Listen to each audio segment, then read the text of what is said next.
Welcome back to your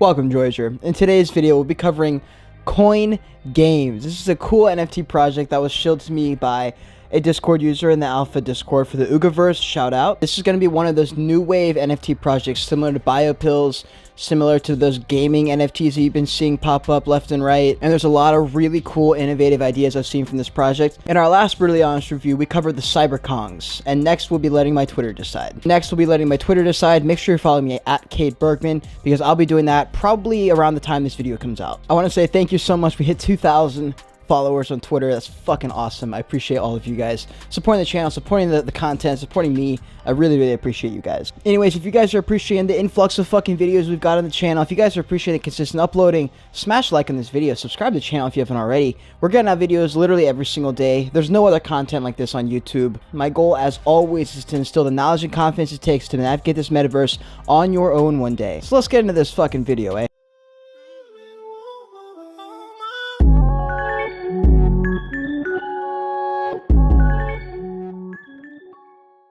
So we've got Koin Games with 5.6 thousand items, 1.9 thousand owners, 0.49 floor price, and a 1.5 Ethereum volume trade on this project. That's pretty good right there. Here's what some of the art looks like. These are just the floor ones. The volume here is pretty standard, just like a lot at the mint. And then like somewhat just chill, like for a long time. I really like this. I don't like the ones that are super high up around here and then just crash down. This is pretty healthy. The floors stayed around 0.5, 0.4, 0.3, 0.6, like honestly, anywhere in the 0.3, 0.2 range is a decent entry price. If I get into a project like this, I'll be waiting for the bear market, so I know everything will take a hit, probably closer to get to 0.1. And again, don't ever buy anything I buy. I buy as a collector. I don't buy as a flipper. And yeah, active, lots of sales, lots of action in the community. They've got really good signs in this department, and we're going to talk about that. So I've definitely got a lot of thoughts on the team and socials, and there's some great things and there's some shit things. So let's talk about it. Here's their Twitter page. Koin Games, 9,800 followers. But as you can see, they have a very similar style to the projects I've been talking to you guys about for 2 weeks now. I said these are going to be the new projects that start to take over, the ones that focus on access, the utility functions inside of its own ecosystem, BioPills, Ugaverse, Swampverse, Wolf Game. All the projects that are blowing up are the projects I told you about 2 weeks ago. And as you guys saw 2 seconds ago in the activity, the floor was hovering around 0.4, 0.3, 0.2. Recently did a push-up in the last week and a half, actually, all the way to a 0.5, 0.56.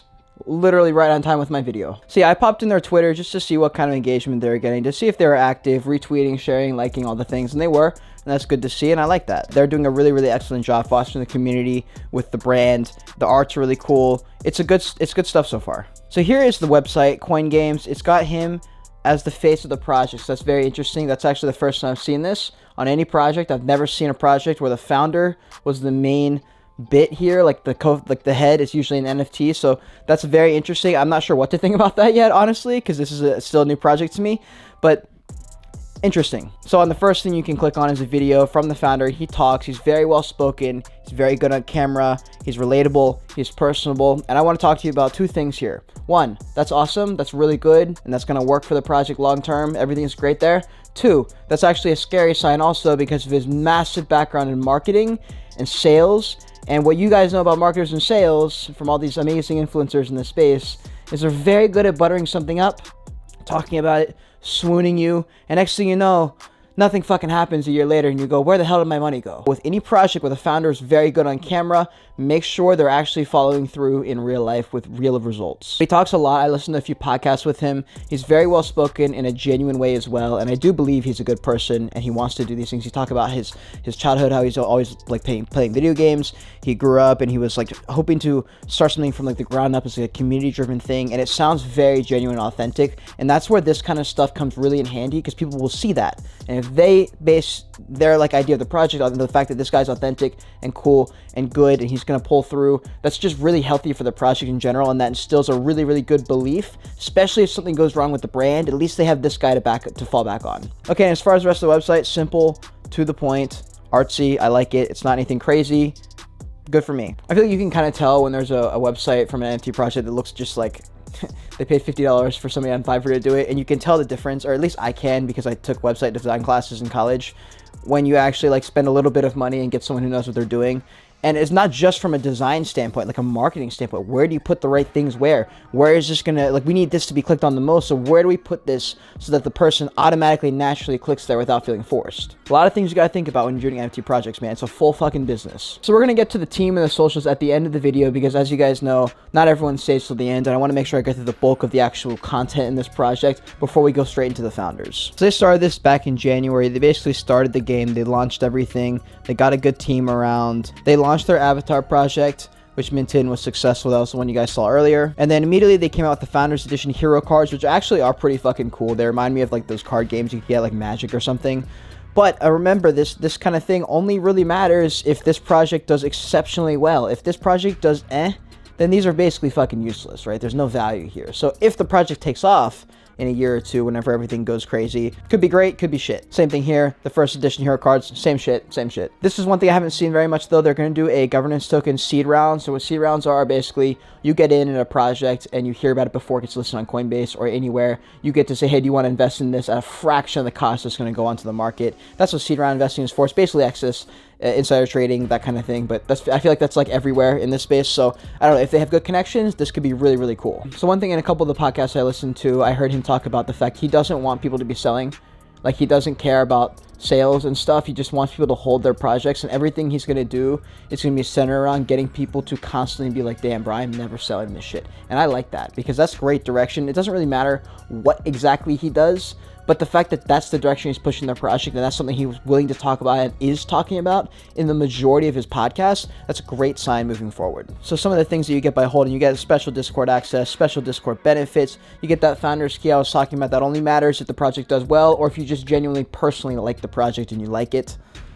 You get that seed round allocation. There was a battle pass airdrop to all the holders. These passes will store your battle tokens for the mini game. So again, this all works in its own ecosystem. It's cool. It's just like biopills. I love the idea, but again, it only matters if the project does well. So these are all, at this point, still speculation. Just keep that in mind. So in somewhat recent news, I saw they partnered with the Junko Association. I haven't actually heard of this association, but I went on their Twitter, and apparently they are like a scholarship opportunity to get into various NFT games. And so apparently, allegedly, the thing is, I can't find like specific details on a lot of this shit, but they've partnered with like the Sandbox, Star Atlas, Axie Infinity. Again, I have no idea if that's true. They're not even following them on Twitter, so I don't know, but that's something that's alleged. It does look like this is actually a real thing, and so it's basically just a massive Discord forum area where it's called a gaming guild, and so all these players are there, and they're just like, yo, let's do this game, we can get you like special access with this and that and whatever. It's that kind of thing, like a partnership. And so that's cool. That is a cool thing, I guess. I would need to know more about the Junko Association to know how lucrative that really is, though. Another thing that was cool that I saw just kind of like glancing at the website is there's an option for battle, but I know battling isn't the only thing you do in the game,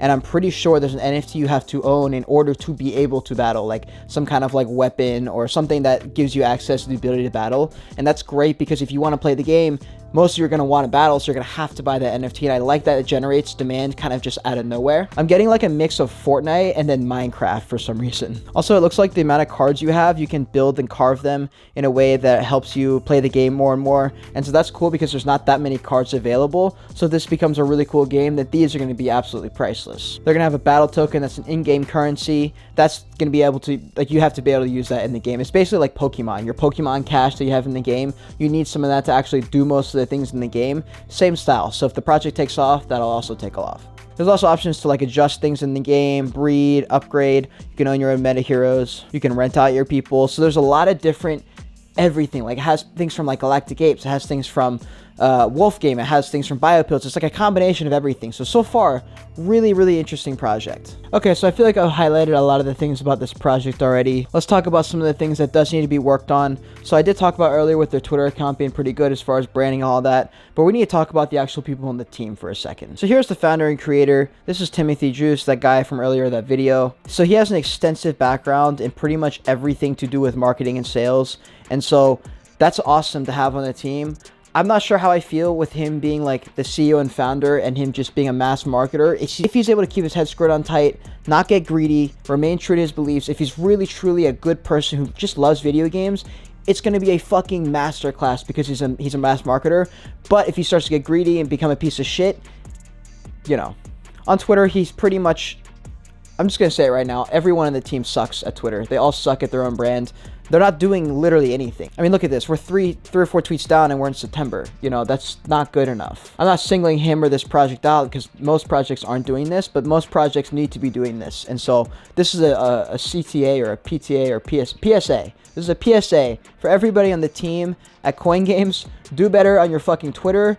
Let's do better on your YouTube. Your YouTube is almost so bad that I would almost rather it not be there because there's like 2 videos that are good and there's like a live video that cut off that you left up there.